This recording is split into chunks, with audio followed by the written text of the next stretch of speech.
Praise the Lord. கர்த்தருடைய பரிசுத்த நாமம் மகிமைப்படுவதாக. இன்றைய தியானம் சங்கீதம் 67 69 வரை. இந்த நாள் தியானத்திற்கான தலைப்பு ரட்சிப்பு. ரட்சிப்பு என்றால் என்ன? அநேகர் ரட்சிப்பை அநேக விதங்களில் புரிந்து கொண்டிருப்பார்கள். ஆனால் ரட்சிக்கப்படுவதற்கு ஒரு மிக முக்கிய தேவை என்ன என்பதை குறித்து இன்றைக்கி நாம் பார்க்க போகிறோம்.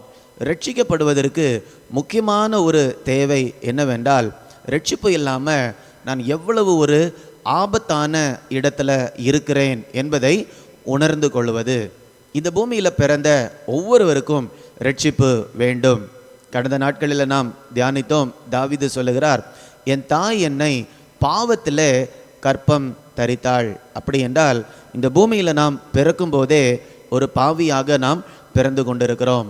ஆதாம் ஏவாள் செய்த பாவம் நம்முடைய முற்பிதாக்கள் வழியாக அது அப்படியே கடந்து வந்து கொண்டே இருக்கிறது. அப்போது மிக ஒரு ஆபத்தான நிலையில் நம்ம எல்லாருமே காணப்படுகிறோம். சங்கீதம் 69 1ஆம் வசனம் 2ஆம் வசனத்தை நாம் வாசிக்கும்போது தாவீது சொல்லுகிறார், தேவனே என்னை ரட்சியும், வெள்ளங்கள் என் ஆத்துமா மட்டும் பெருகி வருகிறது. 2ஆம் வசனம், ஆழமான உளையில் அமிழ்ந்திருக்கிறேன், நிற்க நிலையில்லை, நிலையில்லாத ஜலத்தில் ஆழ்ந்திருக்கிறேன், வெள்ளங்கள் என் மேல் புரண்டு போகிறது. இந்த படத்தில் நம்ம பார்க்கிறது மாதிரியே தாவீது தன்னுடைய அனுபவத்தை எழுதி வைத்திருக்கிறார். ஆண்டவரே என்னை ரட்சியும், வெள்ளங்கள் என் ஆத்துமா மட்டும் பெருகி இருக்கிறது. இந்த படத்தில் நம்ம பார்க்கும்போது ஒரு மனிதனுடைய உடல் முழுவதும் தண்ணீருக்குள்ளாக மூழ்கி இருக்கிறது. அவருடைய கரம் மாத்திரம் வெளியில் தெரிகிறது. ஆழமான உளையில அமிழ்ந்திருக்கிறேன் என்று தாவீது சொல்லுகிறார். நிற்க நிலையில்லை, என்னால் நிற்க முடியல, நிலையில்லாத ஜலத்தில் ஆழ்ந்திருக்கிறேன், வெள்ளங்கள் என் மேல் புரண்டு போயிருக்கிறது.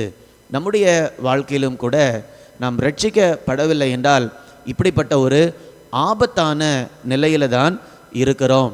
இன்னும் கொஞ்ச நேரம் இருந்தால் அந்த கை கூட என்ன ஆயிரும், உள்ளால போய்விடும்.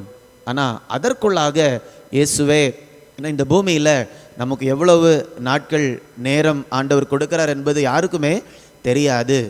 அதற்குள்ளாக தாவீது சொன்னது மாதிரி முதல் வசனத்தில் இயேசுவே என்னை ரட்சியும் என்று நாம் சொல்லும்போது இயேசு நம்மை ரட்சிக்கிறார்.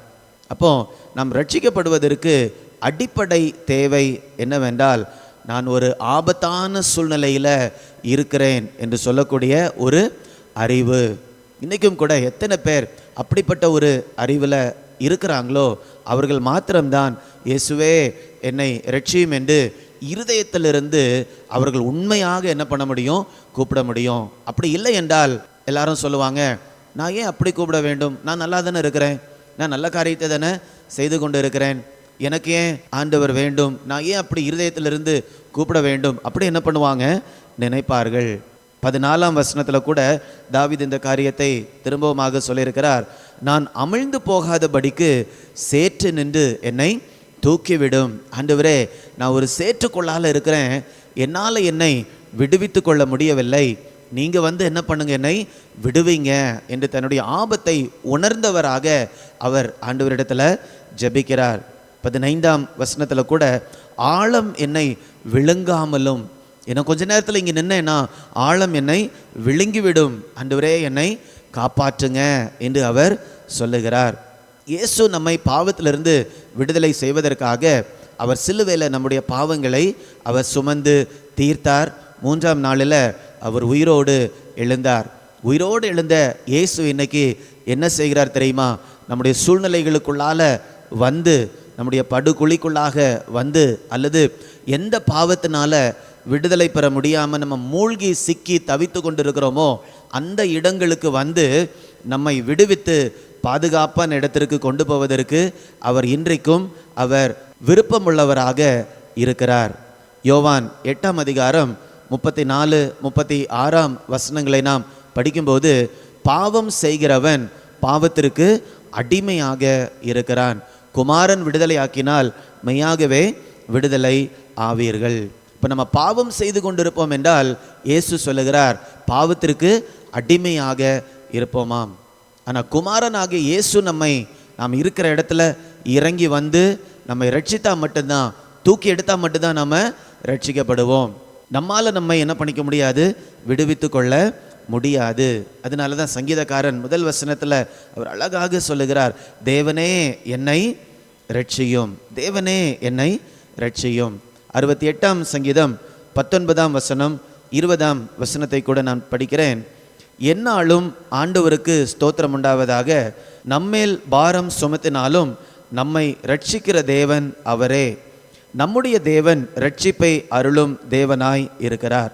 இந்த 19ஆம் வசனத்தில் ரட்சிப்பு என்ற வார்த்தையை மூல பாஷை எபிரேய பாஷையில் சால்வேஷன்ஸ் என்று அதை பன்மையில் எழுதியிருக்கிறது.